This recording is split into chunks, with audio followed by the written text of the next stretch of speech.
Seeing that we have a quorum, I'd like to call to order this regular session of the Bloomington Common Council for Tuesday, October 1st, 2024. Will the clerk please call the roll? Councilmember Flaherty? Here. Zulik? Here. Rallo? Nope, my problem. Sorry, Ruff? Here. Piedmont Smith? Here. Strasburg? Here. Vasari? No. Rosenbarger? Here. And Daly? Here. Thanks so much. All right, we'll move on to our land and labor acknowledgement. We recognize that the city of Bloomington sits on native land. The city, as well as city administrative buildings, are on the traditional homelands of the Miami, Delaware, Potawatomi, and Shawnee people, and we acknowledge they are past, present, and future caretakers of this land. We also acknowledge that much of the economic progress and development in Indiana and in Bloomington resulted from the unpaid labor and forced servitude of people of color, specifically enslaved African labor. We acknowledge that this land remains home to and a site of gathering and healing for many indigenous and other people of color, and we commit to the work necessary to create and promote a more equitable and just Bloomington. We move forward knowing and acknowledging our rich, complicated, and sometimes painful past so that we can learn from it and create a true land of opportunity. Today's agenda includes approval of 2 sets of minutes. Then we have reports. First, reports from council members, then a report from Jeff Jackson, the Transportation Demand Manager from the Economic and Sustainable Development Department on micromobility, mainly e-scooters and e-bikes. Then we will have reports from council committees. I don't think we have any tonight, but we have that in case. And then we will move on to the first period of public comments on items that are not on the agenda. Next, we will move on to appointments for boards and commissions, but I believe we have none of those either. Then we will have a period of debriefing from our consensus building activities, the sessions that we held on August 14th and September 11th. But this item is pending a majority vote of the council because it's not a regular agenda item. So I don't know, should we go ahead and see if we can approve that now? I would move to amend the normal order of business at tonight's meeting to include agenda item number 6, council debrief from consensus building activities, which would be limited to a total of 20 minutes. Second. All right, all those in favor, please say aye. Aye. Any opposed? Thank you. So that will be agenda item 6. Then we move on to legislation for first readings. We have appropriation ordinance 2024-08 to additionally appropriate from the clerk's office general fund for personnel expenditures. Then we have 2 items for second reading. And first we have appropriation ordinance 2024-03 to additionally appropriate from the Public Works General Fund for personnel expenditures. This is a carry forward from a previous meeting. And then ordinance 2024-18 to amend Title 8 of the Bloomington Municipal Code entitled Historic Preservation and Protection to establish a historic district regarding Green Acres Conservation District, which is brought to us by Green Acres Historic Designation Committee, the petitioner. Now, we did get notification yesterday that the petitioner would like to withdraw this petition. So we will have to deal with that at the appropriate time in our agenda. Then we will move on to a period of additional public comments on items not on the agenda. We will review the council schedule and then adjourn. So we will start with the minutes. I would like to move to approve the minutes listed from March 27th, 2024 and September 25th, 2024 as presented. Second. All right, we have a motion to approve minutes of March 27th and September 25th of this year. All those in favor, please say aye. Aye. Any opposed? All right, those are approved, and with thanks to the clerk and her staff. Next, we will move on to reports from council members. Let's start on my left with Councilmember Daley. Do you have a report tonight? Yeah, thank you. I just wanted to remind everybody that I have a constituent meeting coming up this Saturday at the Monroe County Public Library, the downtown branch, room 2A at 2:30. So I hope to see lots of smiling faces there. Thank you. Thank you. Councilmember Rosenbarger. No report, thank you. Councilmember Asare. No report, thank you. Councilmember Stossberg. No report, thank you. Okay, let me go to the other end. Councilmember Flaherty, do you have a report? Councilmember Zulik. No report, thank you. Councilmember Ruff. No report tonight, thank you. I don't have a report other than to say that we did have a joint meeting with county and city elected officials regarding the convention center expansion project this morning, and we heard about several revisions that have been made to the design of that project. That I think that meeting was well attended, and I think it was very useful. And stay tuned if you're following this project. There have been some revisions to the design, and in my view, they were very positive revisions. All right, next we will move on to a report from Jeff Jackson. Welcome, Transportation Demand Manager for the City of Bloomington. Good evening, it's a pleasure to be here. I'm Jeff Jackson, I'm in the ESD department. Last Tuesday evening, the Board of Public Works supported staff's recommendation to award a new e-scooter, e-bike license to Bird and to reject Lime's application. VIO did not apply, and VIO was licensed in July of 2023. In the spring of 2024, they did not redeploy vehicles, and they chose not to come back in this market through this application process. Lime's application was rejected because they had requested several changes to the city's indemnification language in the agreement and in the application process, and they wanted to pay less than the $10,000 one-time fee. They had requested a $3,000 prorated fee. I know what prorated means, but there was no schedule for when they would submit additional fees. Also, the city staff had provided both Bird and Lime with updated and increased license fee requirements. That Bird met our requirements while Lime decided not to amend their application. So last week, effective last Tuesday, Bird was awarded a new application. I'd be happy to answer any questions you might have. Are there any questions? Councilmember Asare.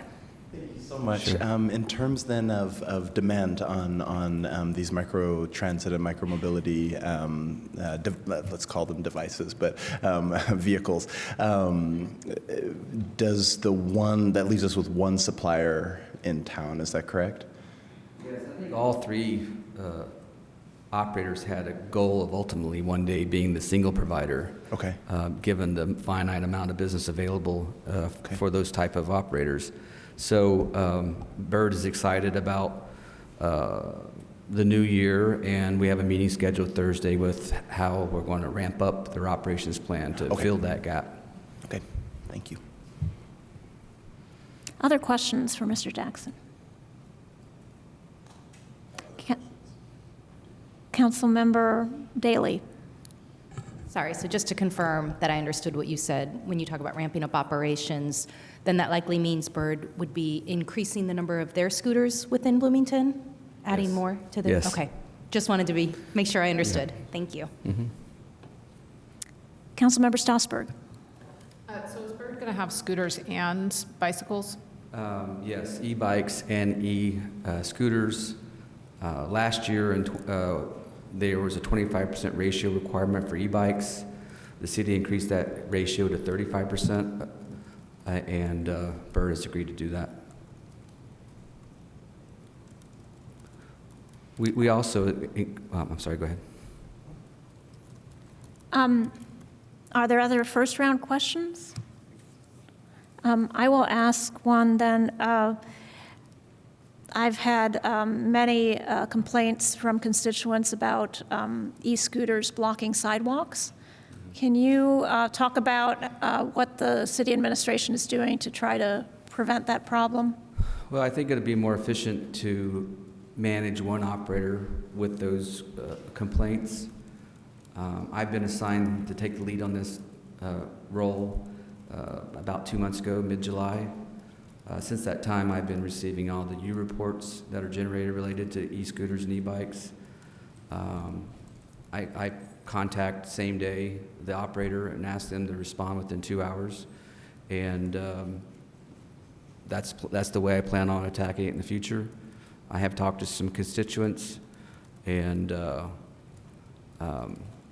it'll be an ongoing challenge, but I believe that the new corrals that have been in there for about a year in downtown Bloomington have been effective, and by and large have removed a lot of those complaints.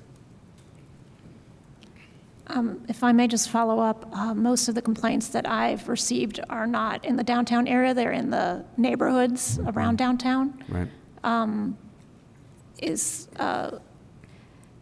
And that doesn't seem to have been abated by the corrals or with more Well, time passing. Yeah, the goal is to replicate that corral system because of its success in downtown and locate them in the neighborhood.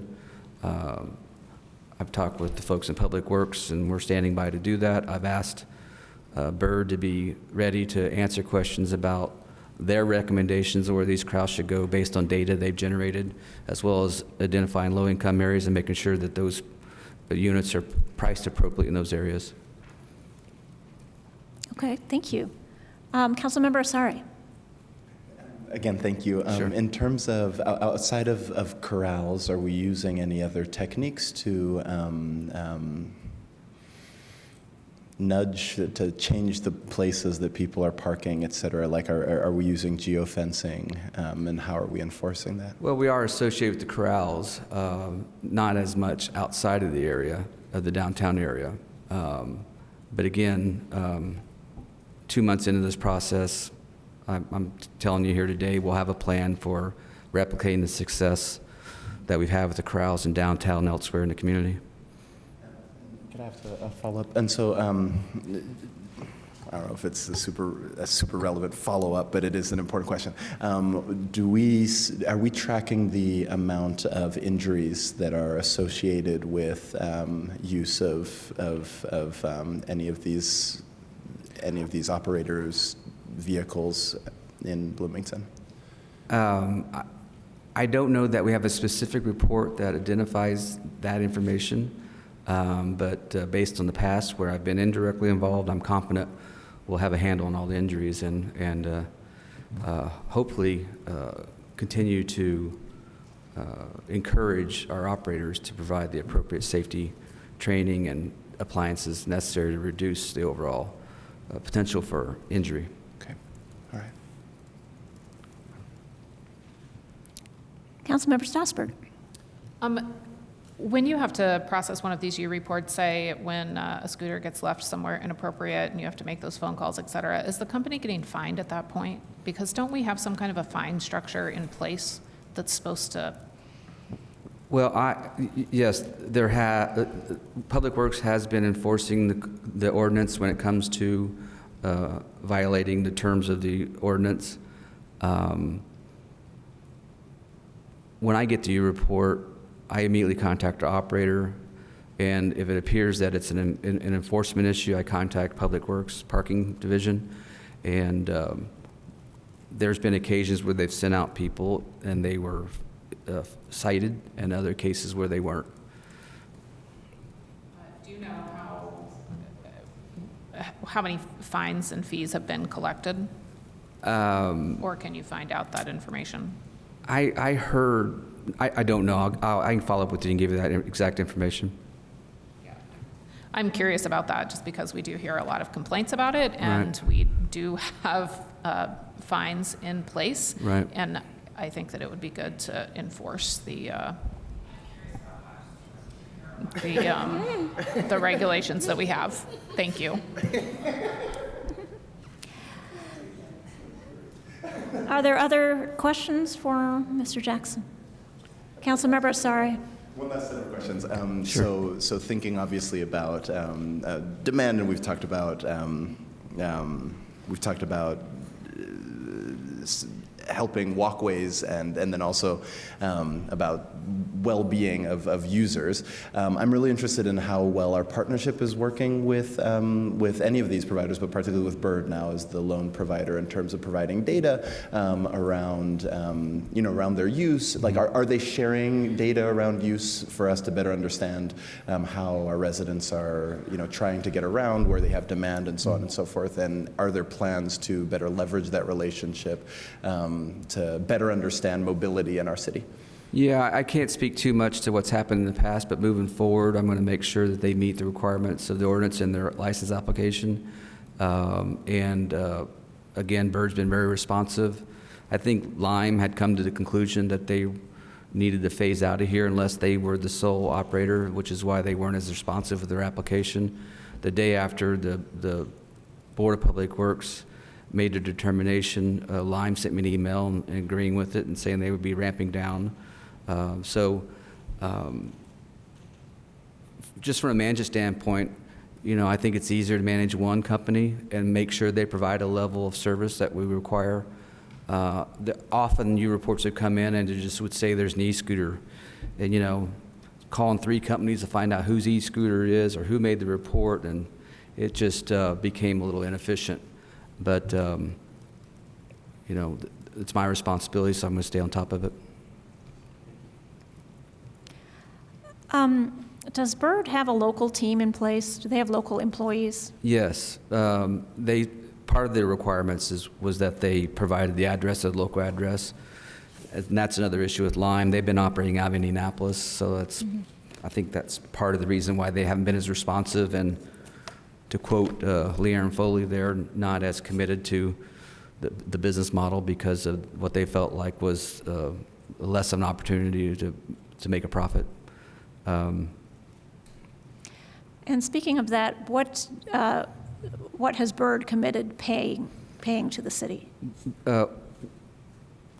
We asked both Bird and Lime to consider increase in license fees from 10 and 15 cents per trip to 30 cents per trip flat rate for whether it's an e-bike or e-scooter. And I had a graduated system where if one applicant came, it would be $10,000 per operator. If 2 applicants submitted, it'd be $15,000 per operator. And if ultimately, if one applicant was awarded a license, then it would be $30,000. So we've already got half of that from Bird, and I expect to get the rest of it soon. I know there's been some concern about the community of citizens and the council and staffs as well about whether or not the city's subsidizing these private operators. So we wanted to make sure that we were getting a reasonable fee so that, Adam from Public Works had suggested maybe we earmark that 30 to build the new corrals in the neighborhoods. So again, Lime wasn't interested in any of those new terms, and Bird has accepted all of them. And so you feel that the annual license fee plus the per ride payments from Bird will cover the costs of both new corrals and enforcement? I do, based on the analysis we did for the last 12 months. And also, ultimately, a positive impact to the city's general fund is the amount received from enforcement and citations. Thank you. Any other questions for Mr. Jackson? All right, seeing none, thank you very much. Next, we will move on to reports from council committees. Councilmember Strasburg. Hi, good evening. I do just want to give one last report from the hiring committee, the ad hoc hiring committee, who has hired a new council attorney. Council Attorney Lehner is over at the table with Deputy Attorney Kulak now, and I just want to welcome her to staff, and we're very glad that she's here. She started yesterday. So thank you very much, and I think that ad hoc committee has finished its work now. Thank you. Welcome, Ms. Leonard. Later. Next, we move on to reports from the public, meaning public comment on items not on tonight's agenda. Individuals who would like to comment can step forward to the podium. There should be a sign-in sheet there, and then you would state your name, and you'll have up to 3 minutes. And Deputy Attorney Kulak, can you please make the announcement for people on Zoom? Do so by raising your hand. You can find that in the Reactions tab, or if you cannot find it there, in the More tab. And if you need assistance, you can send a chat to the meeting host and we can help. All right, well, let's start here in council chambers.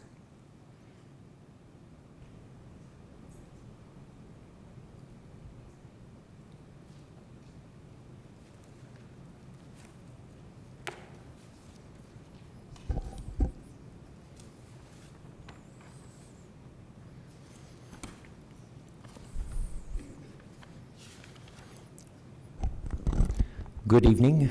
My name is Joe Davis, and I come to you tonight as a candidate for Monroe County Council at large. And as I've been speaking to my constituents about the proposed convention center expansion, overwhelmingly, people either have no opinion or they do not wish it to take place at such an expense and such a valuable property, robbing us of higher uses and bankrupting us with ongoing maintenance based on the upkeep of this structure which we will own. As I've mentioned before, the CIB is composed solely of groups that are looking to promote tourism for Bloomington. That does nothing for the residents of Bloomington. It only fattens the purses of a few small businesses downtown who are already probably usurping the public's goodwill.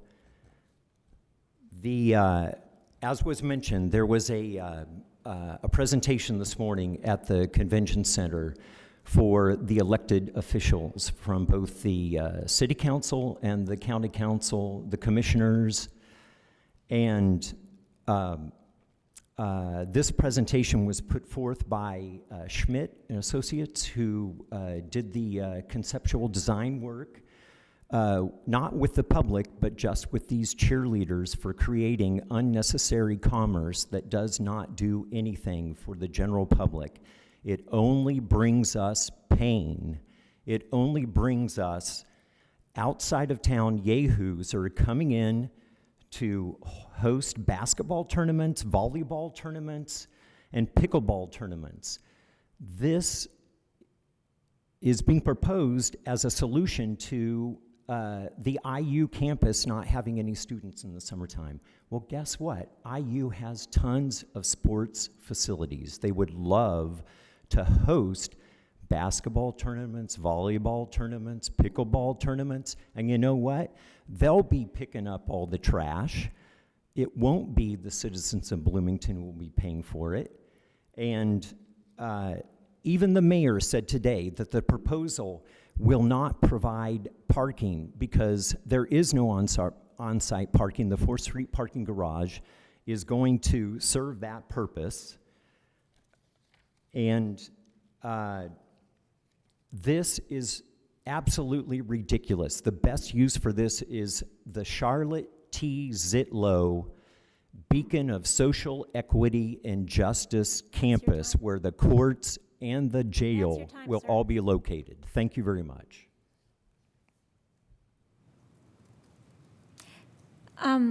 Deputy Attorney Kulak, do we have anybody on Zoom who would like to comment? No hands raised at this time. Okay, we'll go to the next person here in council chambers. Hello, I'm Greg Alexander. I just wanted to say how awesome this timer is. Right here, such an improvement.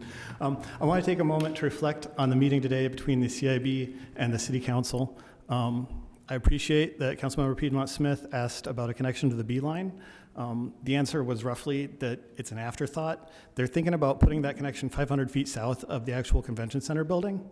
And the architect was real explicit that she was focused on the loading docks, adding new loading docks at the new building and removing loading docks at the old building, and keeping the loading docks at the old building as well, even though they have the gerbil tube. They're just not taking the B-line seriously, even though that's a premier connection to the businesses that we're trying to give more business to.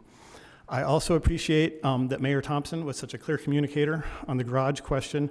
She said, make no mistake, they need a garage. They just aren't putting one on the plans now because they don't have funding for one, but they're looking for funding for one. That's pretty clear. It's 2024, and our vision for economic development is let's build a parking garage so that people can drive cars here, because that's our community value that we're trying to press upon the world. And I just wanted to sound an alarm bell about Bloomington Transit. This is way outside of my expertise. I don't know what's productive, but the 6 route that serves campus and a bunch of apartment buildings, it was every 20 minutes in 2019, all the way until 7 p.m. And now it's every 40 minutes in the afternoon. Like, we've got less service than in 2019. They're leaving kids high and dry. Kids are giving up on the bus because of this. It's a disaster. I don't have any idea what needs to be done, but we can't really dream about having bus rapid transit, of dedicating lane miles to the bus, if we can't run the 6 at least the level that we ran it in 2019. Thank you so much for your time. Thank you. Is there anybody on Zoom at this time? Okay, we'll go to the next person here in chambers. Hey, good evening, Council. This is Christopher Imge from the Greater Bloomington Chamber of Commerce. I was at the joint session today, the 29th public meeting of the CIB, which was pretty hard to believe, and I thought it was a very productive meeting. I know Madam President Piedmont Smith sort of pushed for this, and I thought it was hopefully a roadmap ahead to other joint meetings with other elected officials, and you forget how many likable people that are in the best interest of the community are elected. Not necessarily I would vote for all of them, but they are very much people in the best interest. And I think having that in the room, the energy was incredibly positive. I thought the design, that the presentation that Smith and Associates did, showed how it had evolved based on the public feedback, which you don't quite get here. But I look for, as Mayor Thompson said, this is like maybe the word annexation. Some other joint meetings should be in the pipeline for that. Speaking of the convention center, the chamber had its 109th annual meeting last Thursday at a sold-out evening event. Mostly it's at lunches. We had Councilmember Zulik was there, and it was weeks in advance. It was sold out, 450 people. The feedback we get, not surprisingly, larger convention center, and I couldn't agree more with that. Speaking of elect, connect, and election, we are doing our community election event a week from tomorrow, Wednesday the 9th. Now, it's a special time at 3 o'clock at the John Waldron Arts Center, open to the public. It'll have a cash bar, and we'll have hors d'oeuvres there.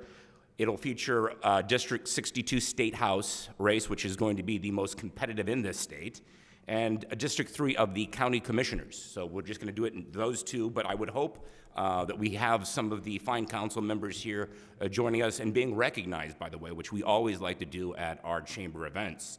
Where I was just at, and I want to bring this to your attention if you have not been following along, the county's doing their CDO right now and doing some changes in some public meetings. Today was the second part of a continuation meeting that I spoke on last week. But a group of us, the BEDC, the Board of Realtors, the Bosque, Habitat for Humanity, did this little thing called a white paper. It's on our side. It's on the BED side. I'm sure it's on some others. But instead of reading the 300 pages of the county, if you want to kind of get a bird's eye view of what is happening there at the courthouse, it is a wonderful resource. I happen to write part of it, which gives me a more ample reason to plug it. But I just want to make sure we're following along with what other units of government are doing. It's important, whether that's Bloomington Transit, whether that's the library, whether that's a school district, that we all are sort of in this together. I thank you for your time tonight. Appreciate it. Thank you. Is there anybody on Zoom by this time? No hands raised at the moment. Thank you. And I don't see anybody else in council chambers approaching the podium, so we'll end this first open public comment session. I don't think we have appointments of residents to boards and commissions, but I would like to appoint an ad hoc committee to review the salaries for elected officials, which are to be set by the City Council by the end of this year. And I'd like to appoint to that committee Sydney Zulik, Matt Flaherty, Kate Rosenbarger, and Hopi Stossberg. And I think they've all agreed to serve, so thank you in advance for investigating and making a recommendation to us about elected officials' salaries, which will need to go into an ordinance before the end of the year. Councilmember Stossberg? Can I ask a question about that? Are you going to appoint a chair as well, or do you want us to figure that out? I guess I would prefer that you have a first meeting and decide amongst yourselves. Thank you. All right. Next, we have a debrief discussion from the consensus building activities that we've held in August and September. So we had 2 sessions where we were assisted by the Community Justice and Mediation Center, CJAM, to hold discussions with members of the public on the topic of homelessness and specifically street homelessness. And we had some group conversations, and we had some extensive notes that were taken, and some feedback also given during those meetings. So I wanted to, first of all, ask my colleagues what their initial feedback was, how successful those 2 sessions were, what worked well and what didn't. And we have 20 minutes for this conversation, and there are a couple of other issues I'd like to get to, like what are we going to do with what we learned, and then how will we schedule such sessions or similar sessions in the future. So I'd love to just open it up as far as what worked, what didn't work, general reactions among my colleagues.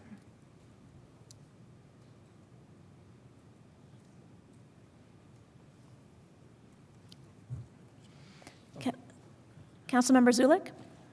Well, I thought it was really helpful just in terms of like narrowing in on what our Bloomington community thought would be productive and what wouldn't necessarily help us combat homelessness.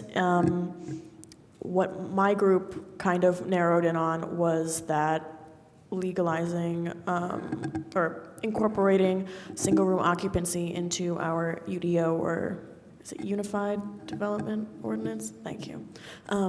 That would be a lot more productive than just changing the name or changing the definition of family within the UDO.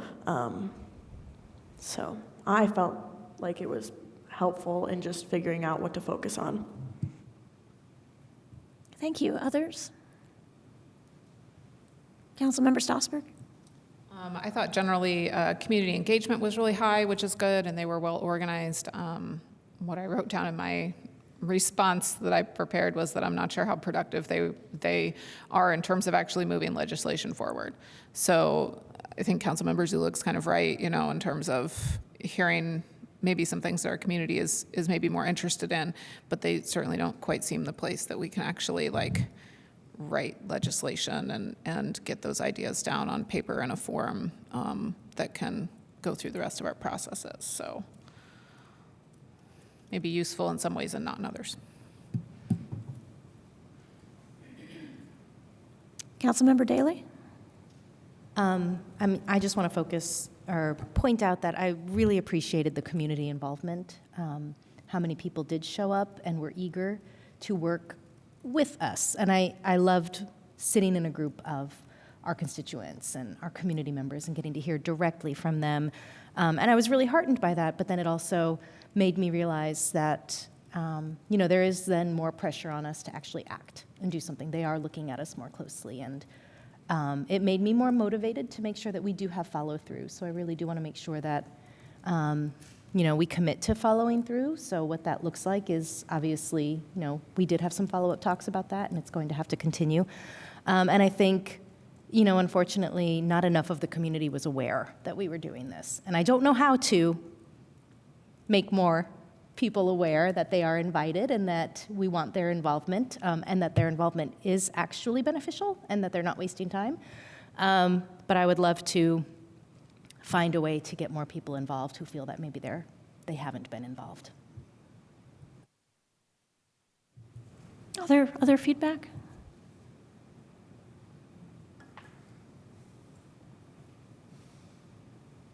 Councilmember Ruff? No? Yeah.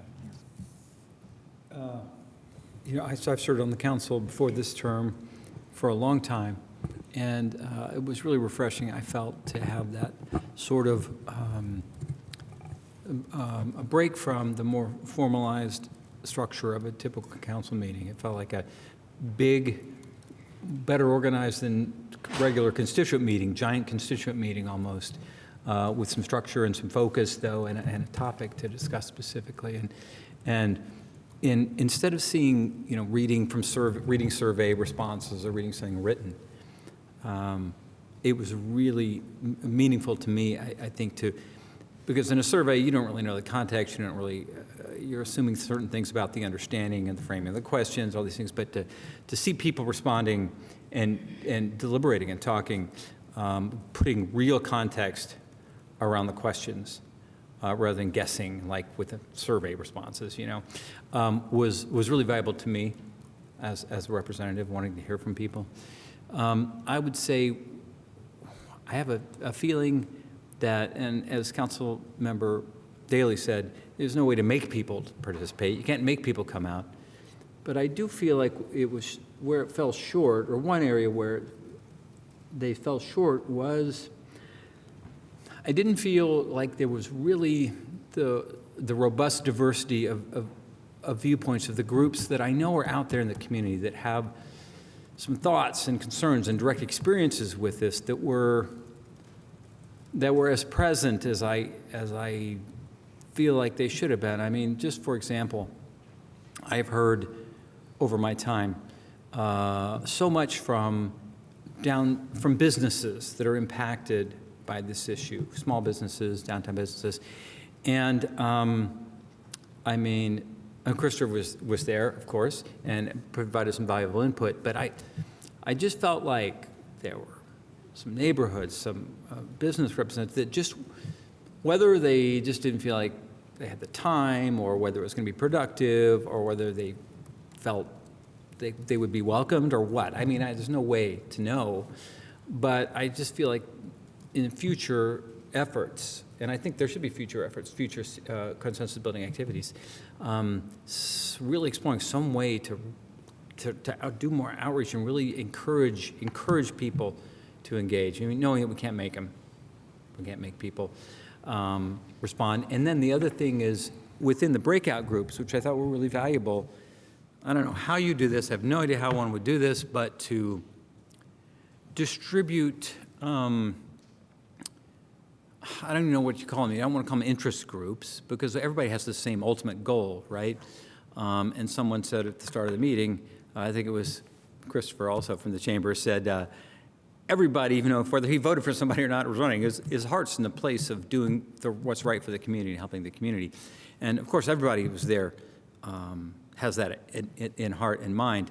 But to get a distribution in the groups in each breakout group of the diversity of perspectives or experiences, to make sure that that's well distributed amongst all the breakout groups. And I don't have any idea how you do that, but that's an area I think we need to try to think of some way to address in a future CBA.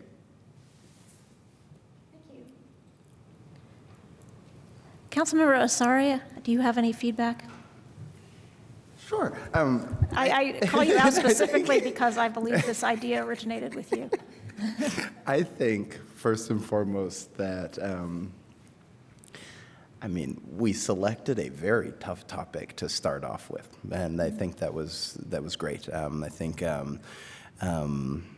what was very nice about it was that we positioned ourselves more in the listening than the talking position, which I think is fantastic. But I think, furthermore, I think that focus on what it is that council does and actually focusing our conversations around our action, I think was the sort of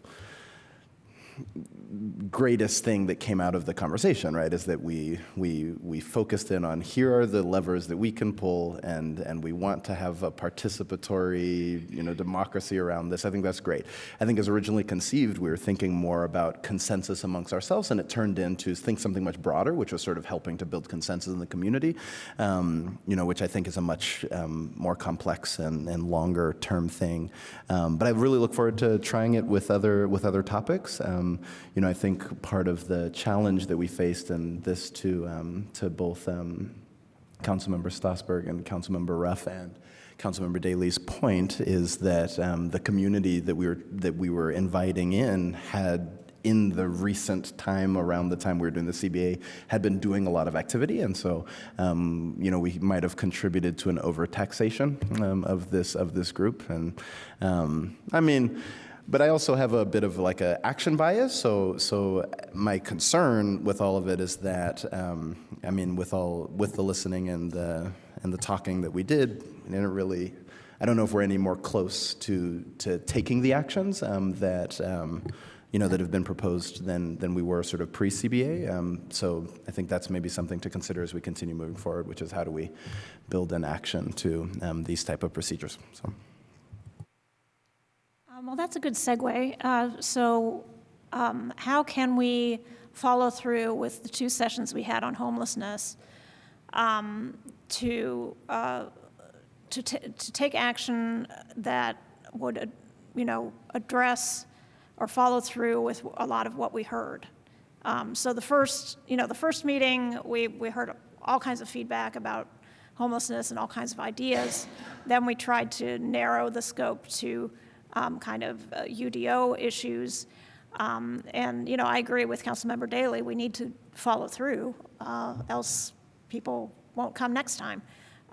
Or even fewer people will come next time. I think we didn't have more people in the first place because there's some cynicism about participating in government at all. So how would folks follow up on the sessions that we had? And I guess the most obvious answer would be to enact or ask the planning department and the planning commission to put SROs into the UDO, so single room occupancy, as an allowed use and in a relatively wide area or relatively large number of zones. But what do you all think would be the next step? Councilmember Rosenbarger? Well, I was going to talk about that, but maybe in greater detail, if that's fine, changing our UDO.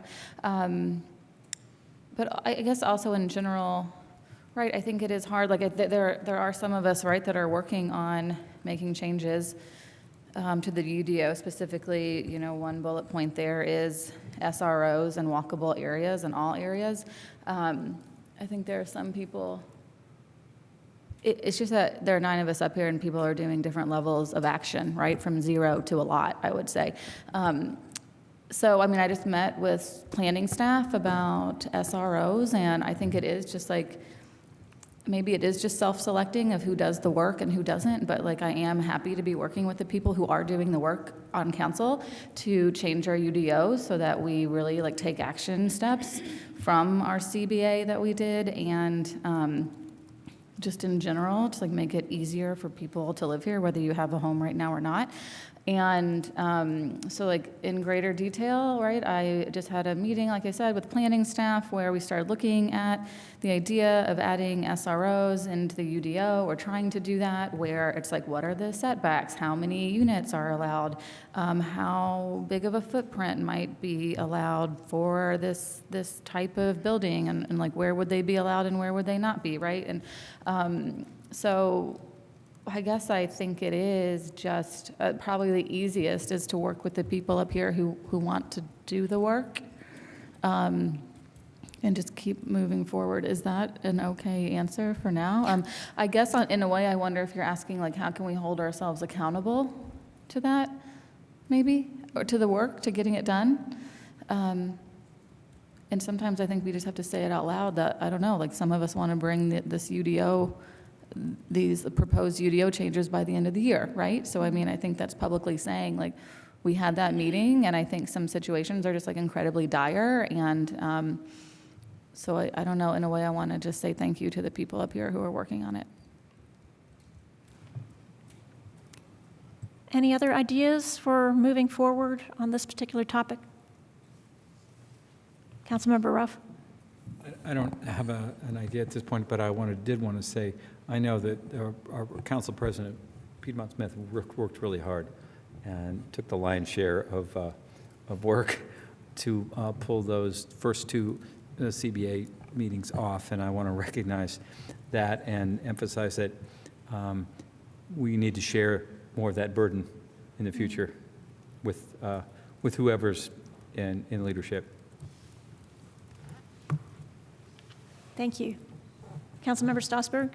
I just wanted to know what Councilmember Rosenbarger said about, we just have to do the work. And I also have been having several meetings over the last several months, not necessarily directly about SROs, but about other aspects of the UDO that could potentially be altered in order to encourage more of what we need and discourage the things that we don't necessarily need. And there are lots and lots of different directions that we can go. And in those CBAs, we talked about the two possibilities of SROs and the definition of family, but there are lots of other pieces of the UDO that impact development and impact affordability and impact what is able to be built. And it really does come down to who's able and willing to do that work, because it takes a lot of time to align all of the information and ideas to make sure that the changes that are being considered are positive changes. So that's all. Thanks. So I guess I'll weigh in myself. I thought the CBAs were helpful, but were also kind of revealed to me how there's a disconnect between what most residents expect of us and what we can actually do, at least on the topic of homelessness. Because a lot of what people want us to do are, well, first of all, they want us to solve the problem, which, as we all know, is much more complicated than just a silver bullet could fix. But secondly, a lot of what they want us to do is actually part of the executive function of the mayor and her administration. And so it was it wasn't frustrating to talk to constituents, because it's always good and I always appreciate hearing different perspectives. But the process was a little bit frustrating in that I came away thinking, okay, we can do some things, but people are not going to be satisfied with what we do. But I think we can, as has been mentioned, work on changes to the UDO, which I've been working with some others on, and the single room occupancy, I think, is some relatively low-hanging fruit in that I think there's a lot of support for allowing that type of development. I think it will also require from the executive branch some incentives and some working with the private sector and trying to actually finance such a thing. And I think they're willing. One other thing I want to be sure to say, and I know we are closing in on, we just have a few more minutes for this segment of our agenda, but the CBA, Consensus Building Activity, which was an idea put forward by Councilmember Asare, and that phrase is something that some scholars use. But I dislike the phrase, and I would very much like to change it because even in talking with CJAM, which helped us so much, and which has, they have expertise in community deliberation, you're not going to get consensus, and just the word consensus is highly idealized by most people who hear it, and what we're really after is, as I think Councilmember Asare has said, for somebody to not have a reason to vote no, like to be able to accept something and move forward rather than everybody agreeing, and that there is a distinction there. And so I would very much like to get rid of that moniker and call these public deliberation meetings, which I think is more accurate. Now, in the final minute or two, any thoughts on how to move ahead? Because thank you, Councilmember Ruff. I did spend a lot of time and more. I'm not resentful of the time, but I don't feel like it's my job to speak for everybody as we organize these in the future. So any ideas on how we can go about that? Councilmember Flaherty. I think we have to fund it and staff it if we want to do these well. I think it's a commitment we've tried to make that other communities aren't doing. It goes actually directly to the conversation we were having about budget and elected salaries as well, and the capacity demanded of the city council based on the expectations we set and the community sets for how we're going to do business here, what we're trying to engage in.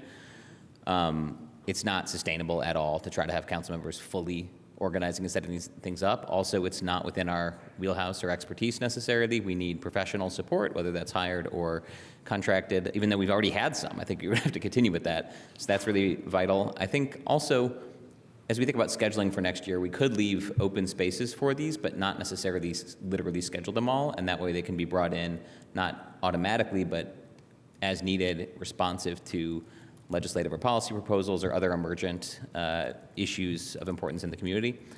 I think those are my thoughts. I think it's a good first step. I think that it's going to necessarily be iterative and evolving for a couple of different use cases for how best we make productive use of this, including taking action.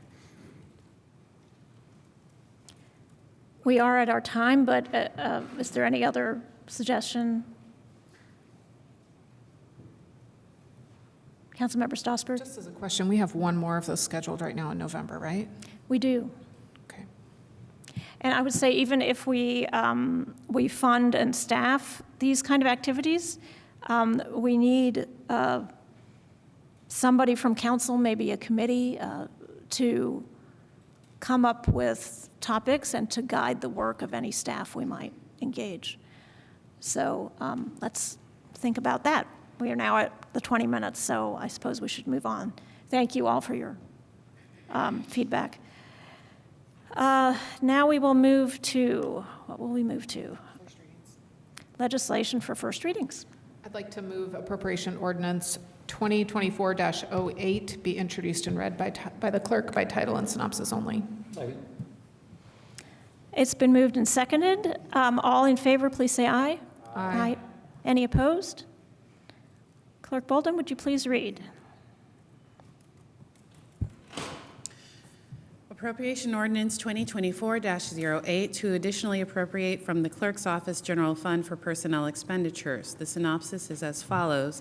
This ordinance funds the position authorized in Ordinance 2024-15 to add a deputy clerk responsible for communications and outreach position in the city clerk's office. Thank you. And that item will be set for a public hearing on October 16th at the regular session. Yes, on to second readings and All right. resolutions. I would like to move appropriation ordinance 2024-03 be introduced and read by the clerk by title and synopsis only. All those in favor, please say aye. Aye. Any opposed? Will the clerk please read?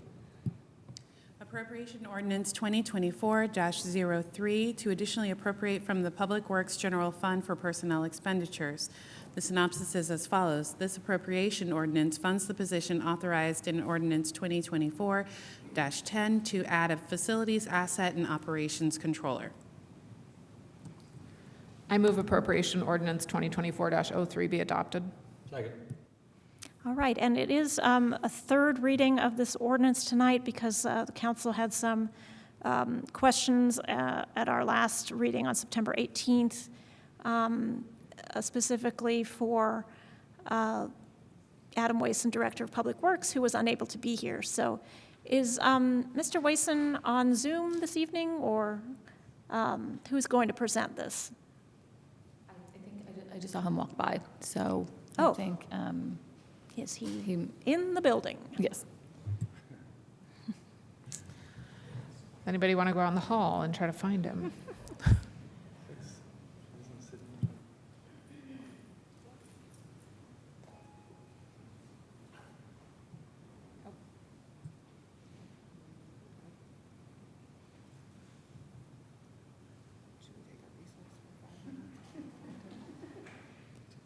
One moment, please.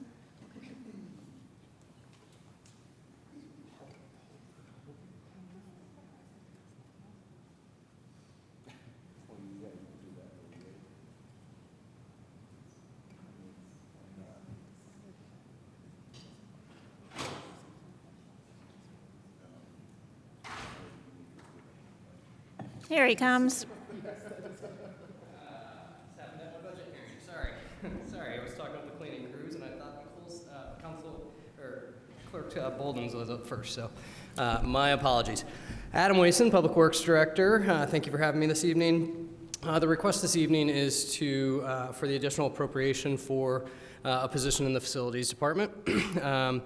In all honesty, this was an oversight. So when we did the salary ordinance back in June, the additional appropriation ordinance did not accompany that. When I say it was an oversight, I can tell you based on my past experiences over the years, whenever we did salary ordinance, the appropriation ordinance would always accompany that. I think it had somewhat to do with new staff and just a misunderstanding on how that was going to be put forward. So we are asking to fund the facilities and the position in the Facilities Division, which is a asset and operations position that we added to assist that really small division.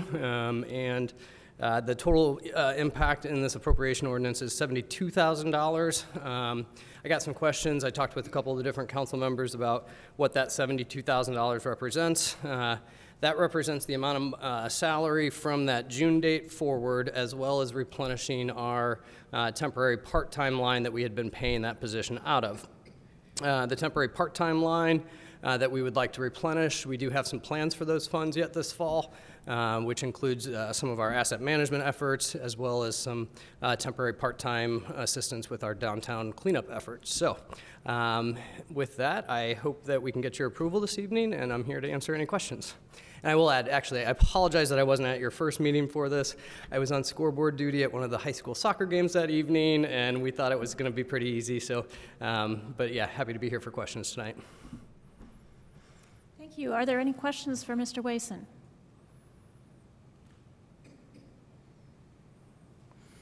Okay, so I will ask one. Of course, you didn't think you were getting off that easy. Really, you are asking for funds so that you can hire temporary employees to tackle a few projects before the end of this year. What we're actually asking for is the for the salary from June on, as well as the replenishment of the funds that we had used previously. So it does actually fund the position that was created, as well as replenish that temporary line.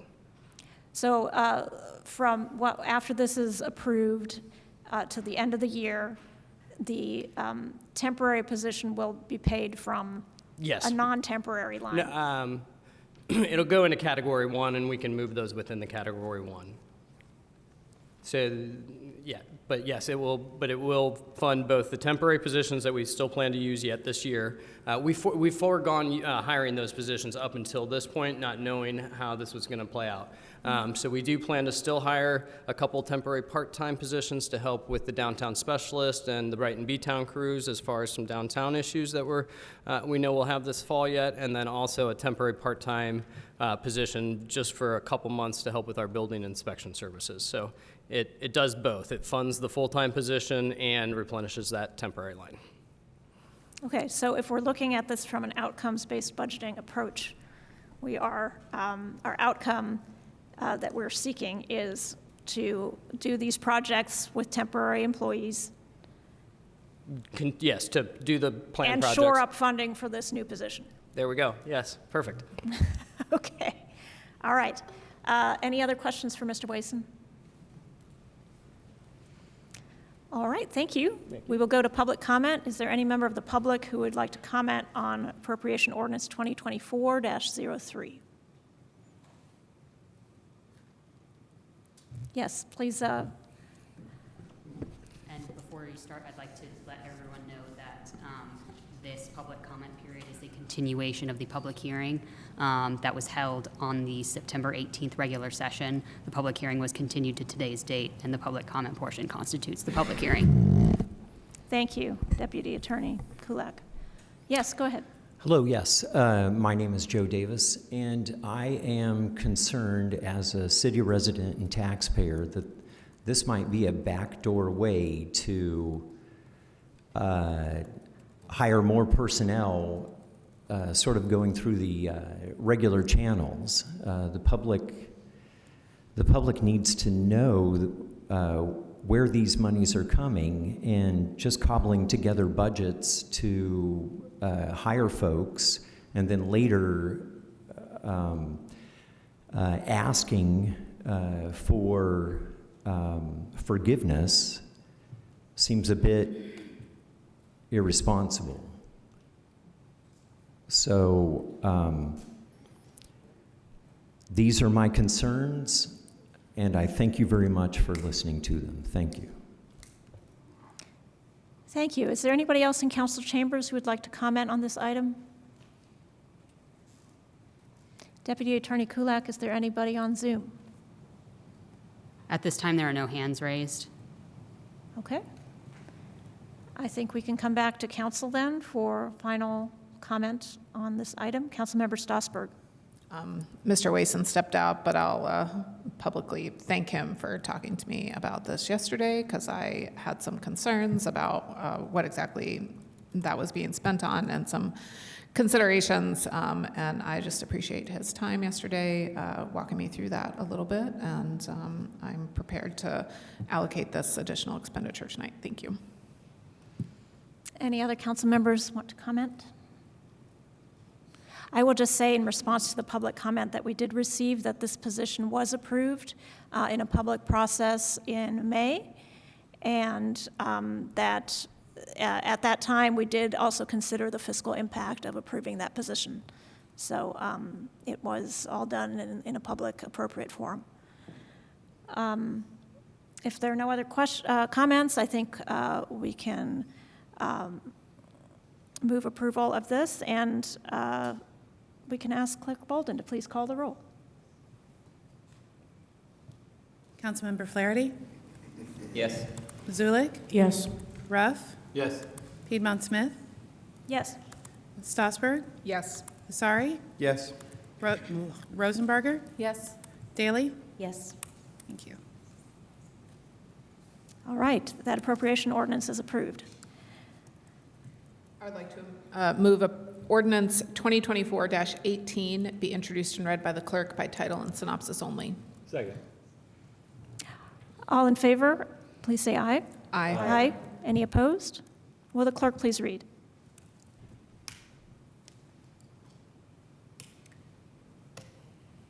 Ordinance 2024-18 to amend Title 8 of the Bloomington Municipal Code entitled Historic Preservation and Protection to establish a historic district regarding Green Acres Conservation District. The synopsis is as follows. This ordinance amends the list of designated historic districts in Chapter 8.20 of the Bloomington Municipal Code by establishing the Green Acres Conservation District. In recommending this designation, the Bloomington Historic Preservation Commission held a public hearing and submitted a map and accompanying report to the council. The map sets forth the boundaries of the district and classification of buildings within the district. The report demonstrates how this district meets the necessary criteria. At the end of 3 years after adoption of this ordinance, this conservation district will elevate into a full historic district unless within 180 and 60 days before that date, a majority of the property owners provide the Historic Preservation Commission with written objections to the elevation. Thank you. I move ordinance 2024-18 be adopted. Second. All right, and I think, as I mentioned earlier, there was a letter submitted to the city from the petitioner asking to withdraw the petition. Do we have the petitioner with us via Zoom? I don't see them in the audience, but. So we got an email just a little bit after 6. The petitioner is not able to attend due to illness, but I think city staff is here and can walk over the gist of the letter. First of all, I'd like to thank everybody for coming who showed up regarding this agenda item. Yesterday morning, a letter was I'm sent. sorry, could you please state your name for the record? Noah Sandweiss, Historic Preservation Program Manager. Yesterday, the petitioners from the Green Acres Conservation District Development Committee submitted a letter to myself and to City Council requesting the withdrawal of the proposed map that was sent by the Historic Preservation Commission to City Council. Since the petitioners are not present, I'll read the letter that they sent. To the Bloomington City Council, we are writing to formally withdraw our application for a conservation district in the Green Acres neighborhood at this time. The decision comes after much reflection on the current circumstances, with the goal of building broader consensus and strengthening our case for the future. Please know that this is not a retreat, but rather a strategic step to ensure that we can ultimately protect our neighborhood, as outlined in the city's comprehensive plan. The comprehensive plan clearly states that preserving modest housing is imperative to solving the housing crisis, and we are committed to aligning our efforts with that vision. Our neighborhood is home to historic and cultural assets that we believe must be safeguarded for future generations. And we will continue to work to achieve this important goal. While we recognize that the council is unlikely to support our application at this time, we are cognizant of the complex issues surrounding this proposal. However, we remain steadfast in our dedication to protecting our community's character, heritage, and modest housing, and will go forward with our efforts despite this temporary withdrawal. In the coming months, we look forward to engaging with each of you to explore points of common ground and mutual understanding. We are eager to find solutions that benefit both the neighborhood and the broader city, and we believe that together we can develop a plan that reflects our shared values. Please know that we will be back, and we remain hopeful that future discussions will lead to a positive outcome for the Green Acres neighborhood. Thank you for your time and consideration. We look forward to continuing this dialogue and working with you toward a solution that benefits all. Sincerely, Dr. Lois Sabo-Skelton, Chair of the Green Acres Conservation District Development Committee. So at this point, my understanding is that the City Council still has to make a vote on the map that was submitted, on whether to approve or to reject. I move we take that vote right now. Second. All right, since we need a 2/3 vote to call the question, I will ask Clerk Bolden to please call the roll on the motion.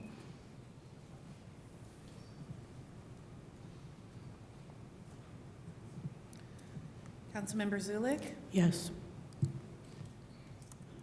Ruff? Yes. Piedmont Smith? Yes. Strasburg?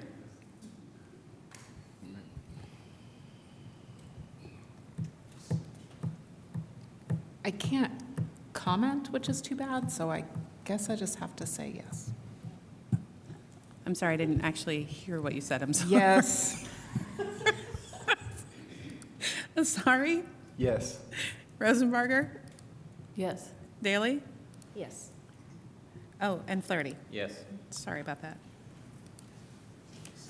All right, so the motion to call the question passes by over 2/3 of a vote.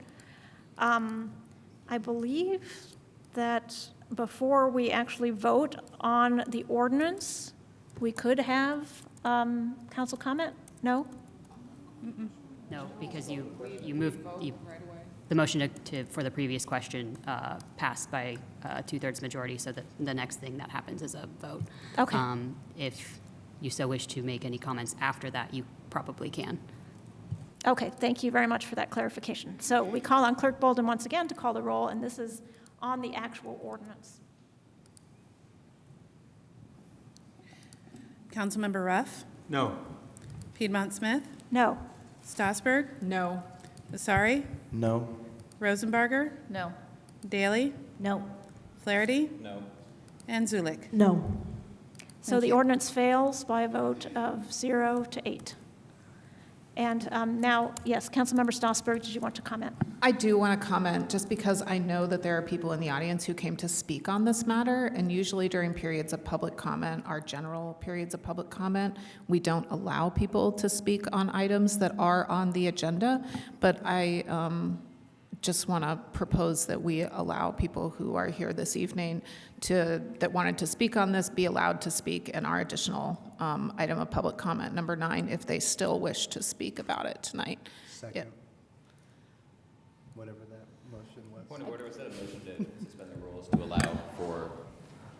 I'm not sure. Do I have to suspend the rules in order to allow for? Great, then yes, it is a motion to suspend the rules to allow for public comment during the additional period of public comment on the Green Acres proposal.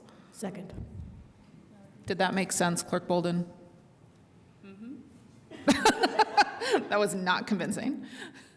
It made sense. Okay. All right. All those in favor of the motion, please say aye. Aye. Any opposed? Nay. Nay. Oh. We should do a roll call vote, sorry. Clerk Bolden, could you please call the roll on the motion to suspend the rules to allow people to comment on the Green Acres ordinance during our open public comment period at the end of this meeting? I suppose we already took a vote. Now we're just clarifying via roll call. I was going to make a comment, but maybe that's not in order. I take it back. Yes, but I also clarified the motion, so if you would also like to clarify something, I would allow that. I was among the yays. I intend to continue with that vote, but just noting we also have a limited amount of time in that section of the agenda of 20 minutes total, which to 25. be 25. 25. Thank you. Thank you. That is true. All right, Clerk Bolden, will you please call the roll on the motion? Councilmember Piedmont Smith, Yes. Strasburg, Yes. Asari, Yes. Rosenbarger, No. Daley, No. Flaherty, Yes. Zulik, Yes. Ruff, No. All right, so that motion is adopted by a vote of 5 to 3. So that means if individuals would like to speak about the Green Acres Historic District, which has now been voted down, you could still do so when we get to that point of public comment in the meeting, which is shortly. Let's see. And actually, that is where we are. We are at the portion of the meeting where we have up to 25 minutes of additional public comment, either on items not on the agenda or on the Green Acres Historic District. Madam President? Yes. Given the kind of unique context of this particular period, might it be prudent to ask for a show of hands for how many people intend to comment? Sometimes if it's 15 people, sometimes we limit amounts accordingly to make sure everybody has a turn. I don't know if that's appropriate here.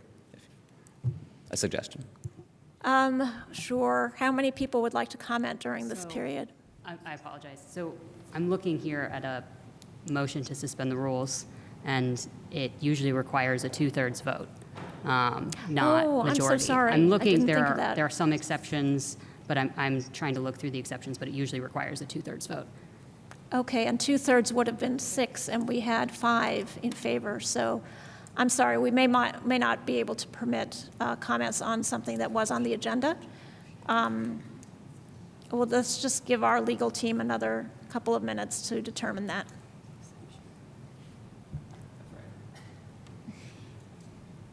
If people are not allowed to comment publicly, please, if you would like to send us an email either at council@bloomington.in.gov. By getting an email if we're not allowed to comment.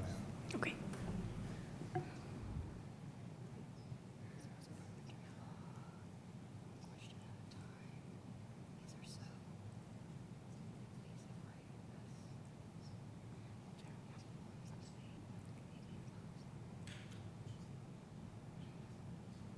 Madam President, may I also make a brief comment? Yes, Councilmember Flaherty? Just noting that the unfortunate circumstance that quirky things like this happen sometimes, that meetings don't proceed in the way everyone expected them to proceed. I'm also happy to stick around for a bit afterwards and talk to people if we can't formally have a comment period now. As am I. Noted. I am as well.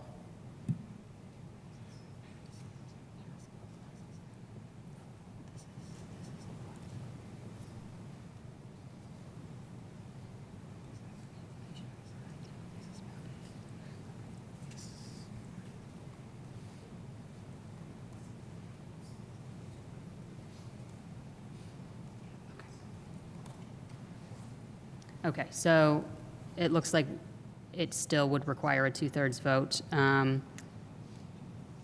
Is that 2/3 of the people present or 2/3 of the entire council? 2/3 majority, so that's 6 of 9. If it relates to parliamentary procedure, it requires a 2/3 vote for its suspension, which I believe in the general period for public comment, there is the rules are posted on the council website, and it states that it is on items not on the agenda, so that that relates to the council's regular procedure. All right, so I'm sorry, but we cannot take public comment on the Green Acres Historic District at this time. But as was mentioned by a few of my colleagues, I also would be willing to stay after the meeting. And we could even leave the mics on and we can. I'll make some general comments. Yes, general comments are I'll fine. make general comments about historic petitions.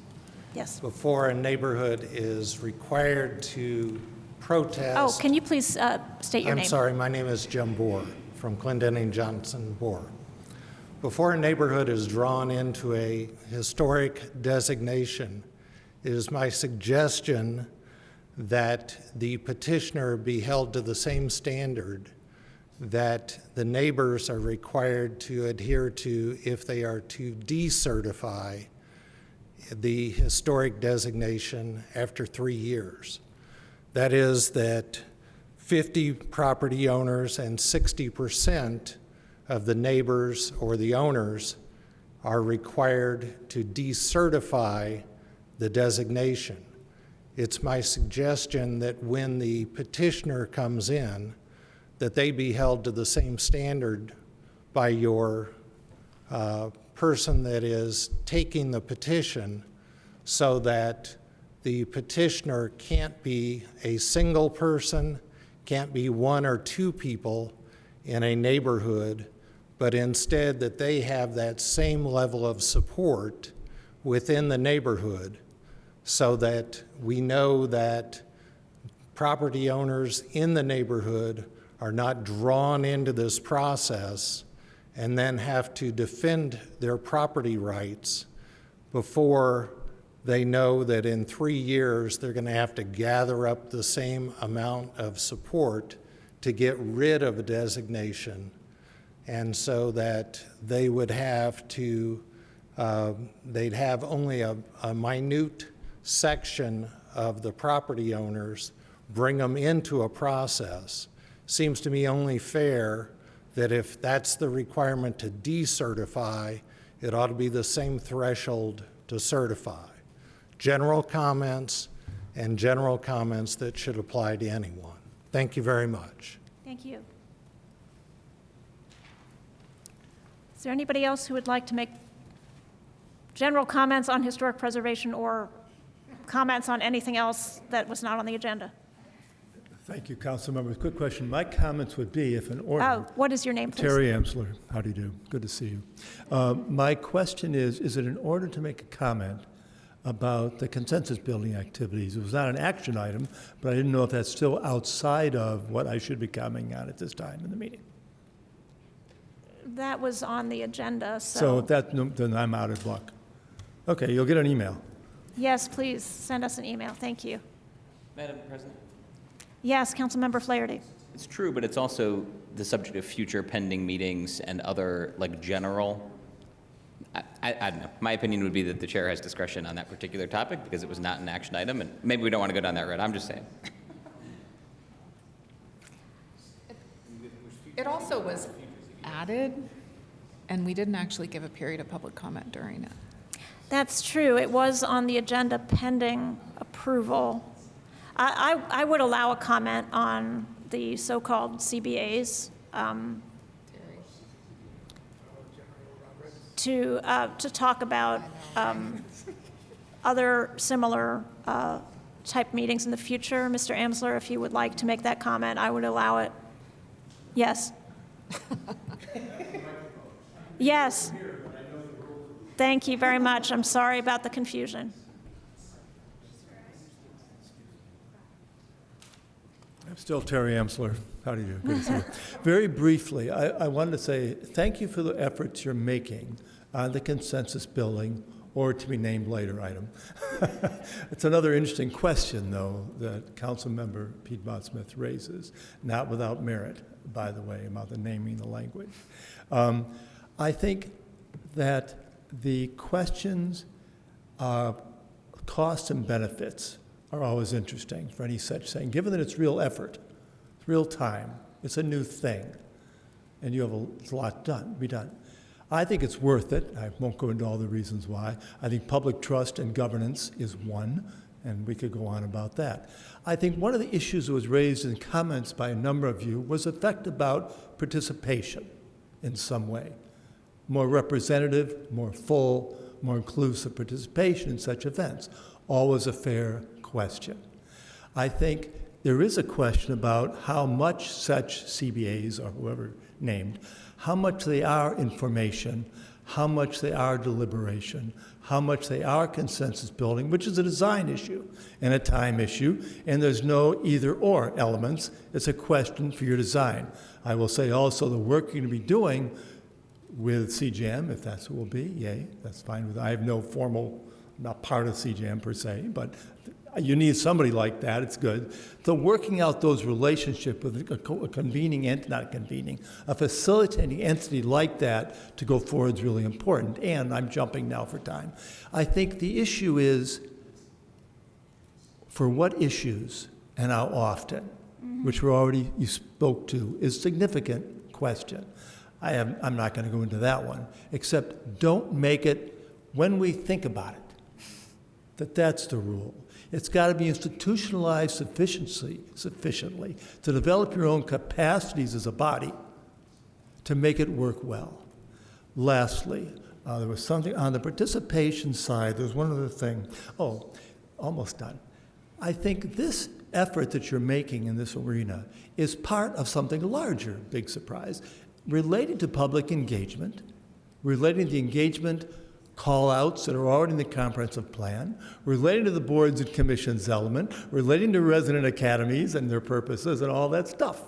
So think of it broadly as you do this work. Don't make it a little piece. Think of it broadly for the reasons and the purposes you've already rightfully identified. And I'm sure there is more if I think about it at the time, but I should stop. Thank you. Thank you. Any other members of the public like to make a comment? We have a bunch of folks on Zoom who've had their hands raised. Okay. Yeah. Well, let's go with the person here in chambers since they've been standing there waiting patiently. Please give your name and you'll have up to 3 minutes. Hi, my name is Mary Sutherland. I'm not a speaker, so I'm a tad nervous. I'm one of the owners and property manager of our office building, which is located at 1602 West 3rd Street. We are in front of Wheeler Mission. Our building was built before Wheeler Mission was ever there. Naturally, you understand the homeless situation. I won't go into the gory details that we find around our building. But our concern is that we cannot rent our offices and we cannot sell our property because of Wheeler Mission. There are homeless people all around. They do damage. They leave us presents. And I know that Wheeler Mission is planning on putting up a fence around their property. So those that they're inviting to come to Wheeler Mission, they also want to exclude them from being around there. And in their plan, they don't have an area for a grassy section for those residents or for the homeless to come and to relax and have some shade. Instead, they come to our office and hang around our building and around our lawn. And like I said, it stops us from being able to rent and to sell. I live off that income. I can't, we're asking the city, what are we supposed to do? We need help. I live off Social Security and the rent that I get when I rent out that business. So we're asking for your help.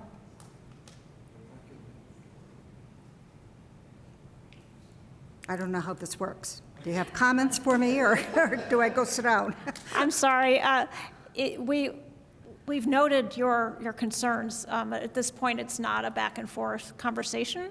Okay. But if you'd like to leave your contact information with the city clerk, then we can get back with you and try to work with you on it. Thank you. Deputy Attorney Kulak, you said we have people on Zoom? Yes, we have 3 folks on Zoom. The first is Michael Johnson.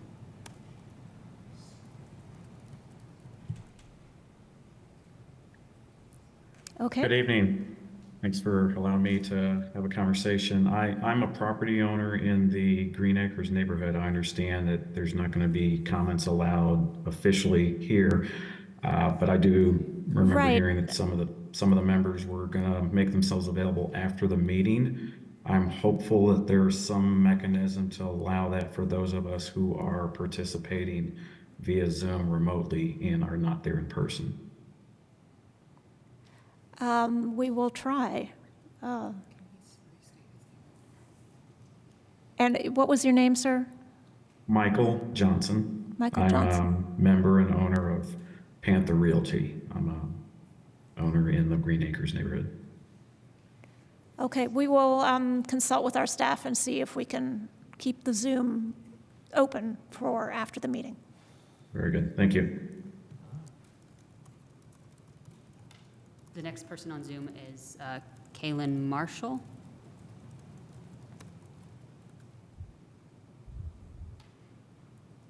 Okay, Caitlin Marshall, you should be able to unmute and state your name for the record, and you'd have up to 3 minutes.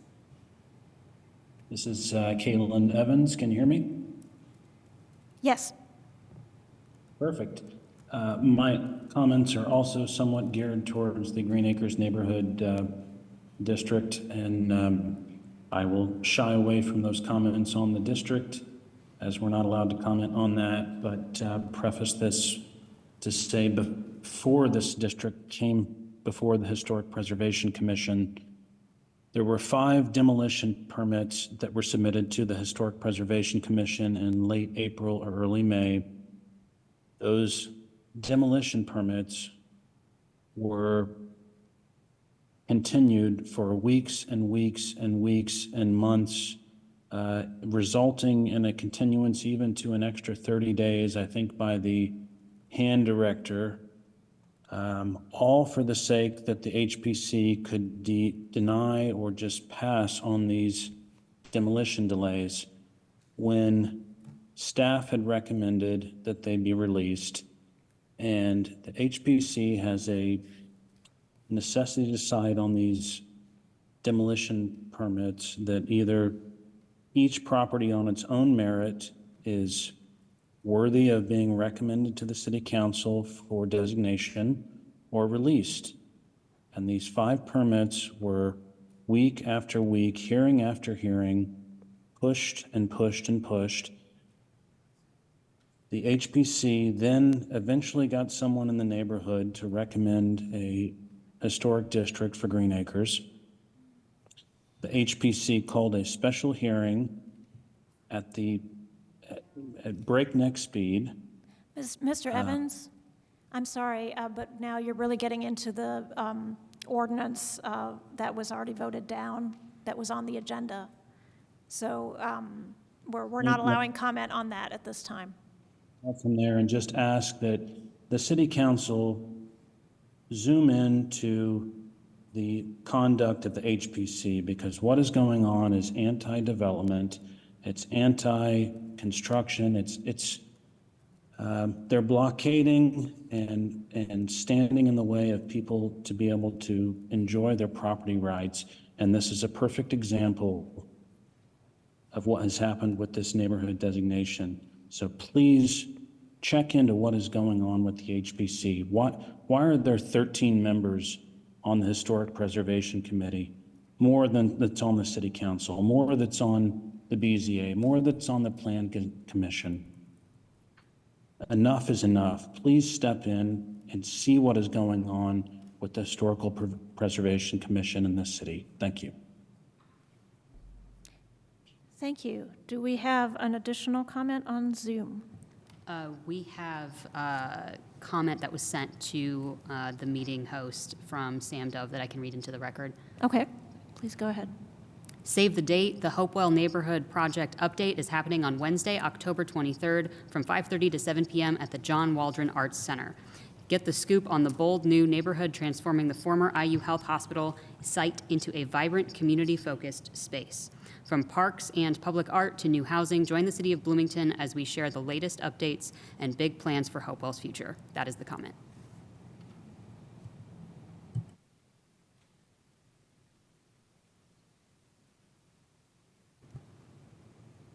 Thank you. And we have one more person here in chambers. My name is Kristen Woodworth. I am also a property owner at Green Acres, and my comment's just really quick, and it's more of just to make it public record that we were not able to speak on this topic at all. The last meeting I came specifically here from Indianapolis, and it was just the reading of it, and I understand that we were not allowed to speak, but the understanding was that tonight we would have a chance to do that, and I do get the circumstances were very weird, and you have voted it down, which is amazing, but it sounds to me like it might have just been put on a pause, and I think we need to look at how many times people can keep coming back with the same thing. I don't think that should be able to happen again and again. So either way, just for the public record, we were not able to speak. Nobody in our neighborhood was able to speak.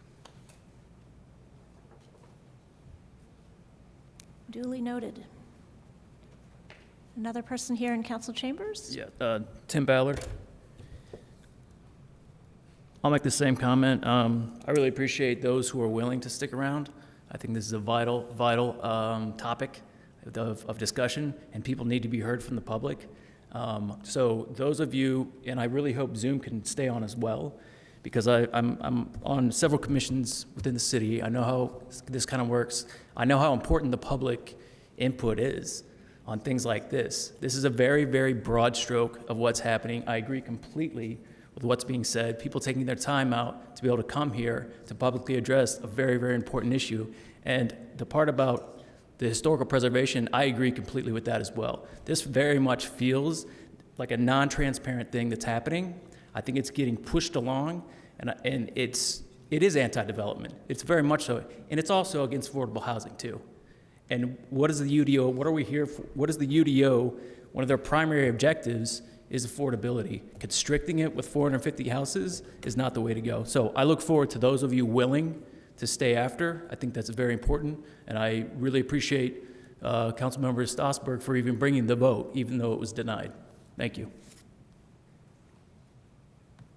Thank you. Anybody else in council chambers?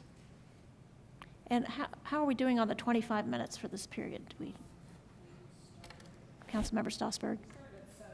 We start at 7:47, so 7:47 according to my clock, which is not the same as the clock on the wall.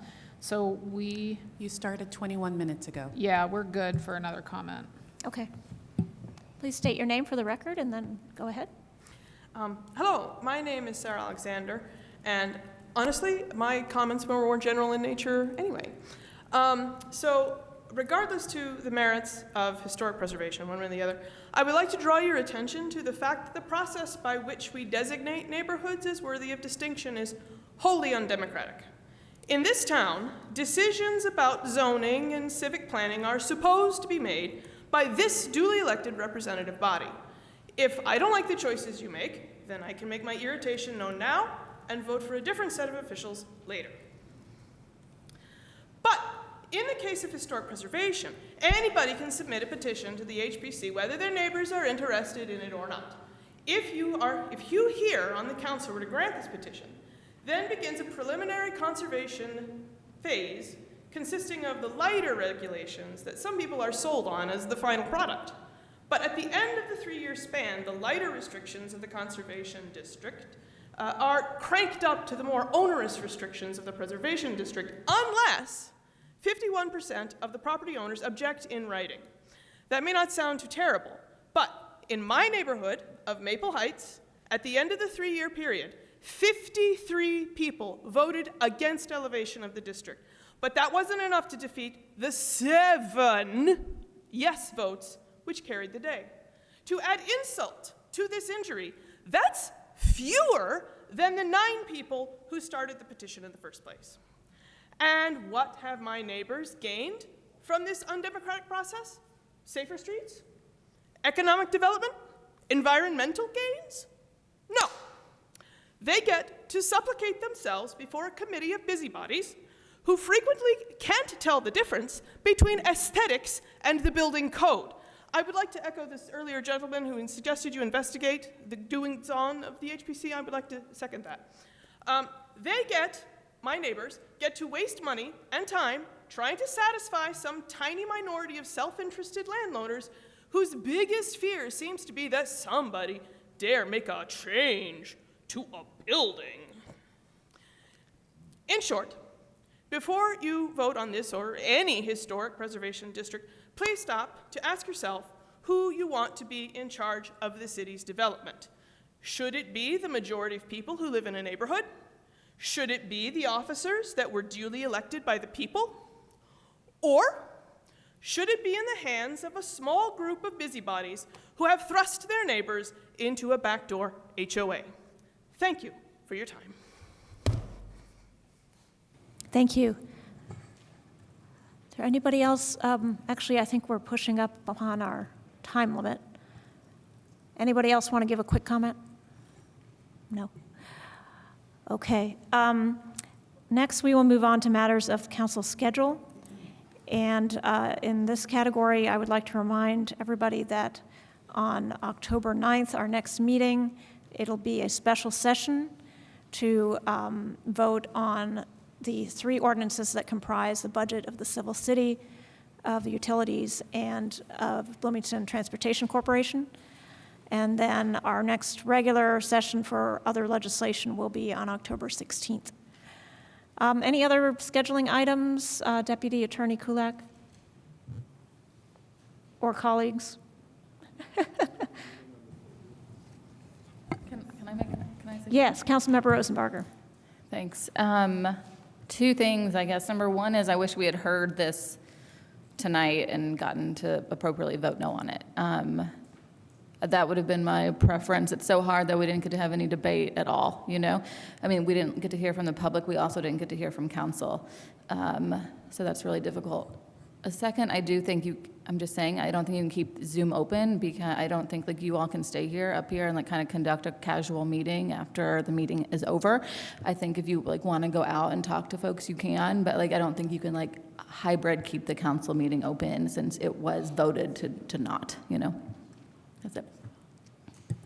Yeah, I think there are some open door law concerns about that as well. Councilmember Zulik? Out of that issue, and also just respect to our council staff who are not expecting to stay here post-meeting. I would suggest that council members who are interested in hearing feedback take the meeting outside so that our staff is not kept here unduly late. And for anyone who's on Zoom, my email is sydney.zulik@bloomington.in.gov. Please send me a note. I'm happy to have a quick call just to hear your feedback. And I'm sorry that tonight did not turn out the way that everyone expected in terms of ability to give feedback. Councilmember Flaherty? Just one additional note that everyone needs to be mindful of quorum meeting and open door law requirements. If we choose to engage in conversations with members of the public following this meeting, there's probably like one-on-one conversations, or it shouldn't be a quote-unquote meeting. Like it will not be. So just please keep that in mind. Yes, and I'm sorry I didn't think of that sooner, that we can't just keep sitting up here because it's not an officially noticed meeting at that point. Councilmember Stossberg? I also, I guess, want to say that, like, I logged into Zoom real fast, and so I can stay on Zoom afterwards as well if staff makes me a co-host. And I don't know, in light of all of that, if that's allowed. But I guess I'm going to echo Councilmember Rosenberger that it might have been nice to be able to debate this tonight to make sure that the public kind of knew where we were actually at on this subject as council members. And I'm also kind of disappointed in my colleagues that we did not allow public comment on the Green Acres thing tonight. I guess that's all I'll say in this context.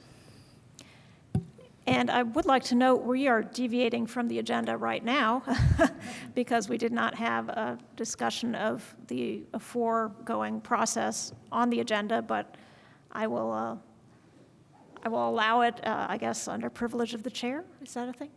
Councilmember Daley. Well, I just want to explain the other side of it, which is we were voting it down, and it's going to be coming back in a different form, so there wasn't an actual topic to be discussing since it was getting a no. And I'm always happy to hear back from constituents, but we don't know what we're going to be debating on if this is coming back in a different form. I'm happy to have emails. I'm happy to meet with anybody who wants to, but that was why I voted the way that I did. All right. Is there any other matter of council scheduling, Deputy Attorney Kulak? Aside from what you referenced, I don't believe so. If you mentioned the adoption hearing next week, that's on the schedule for the 3 appropriation ordinances. So. Very good. And I did hear Councilmember Asare ask about a special session on October 30th, and yes, I called that last time. We will have a special session on October 30th to discuss the salary ordinances. All right. Well, I am happy to talk to folks out in the atrium after the meeting. And as many of my colleagues said, I also welcome emails and phone messages, and I will return calls if people want to discuss Green Acres further. But with that, I think we shall adjourn. Thank you.